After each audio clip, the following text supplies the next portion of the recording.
मुशरिक के पीछे नमाज नहीं होती, इसकी आखिरी वजह मैं आपके सामने बयान करता हूँ।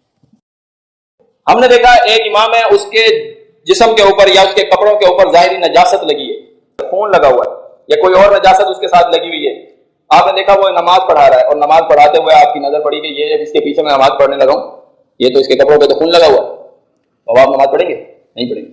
आपका ज़हन यही होगा, इसकी अपनी नहीं होगी, इस इमाम की अपनी नमाज नहीं होगी क्योंकि इसके कपड़े नापाक हैं, ज़ाहिरी नजासत इसके ऊपर लगी हुई है, इसकी नमाज नहीं होगी, इसके पीछे नमाज पढ़ी जाएगी तो जितने भी लोग 1000 बंदा इसके पीछे खड़ा होगा तो किसी की भी नमाज नहीं होगी। ये शख्स ये गुमान करता है ज़ाहिरी नजासत देखकर, लेकिन अल्लाह फरमाता है इन्नमल मुशरिकून नजसुन, मुशरिक अंदर से नापाक है, अंदर की बात अल्लाह ने खोल के बयान की। फरमाया मुशरिक नापाक है, नजिस है अंदर से, बग़ैर कितना भी पाक हो। इसका अकीदा नजिस है अल्लाह के बारे में, इसका अकीदा नजिस है रसूलुल्लाह के बारे में, इसका अकीदा नजिस है दीन इस्लाम के बारे में। फरमाया मुशरिक अंदर से नजिस है और नजिस के पीछे नमाज कैसे होगी?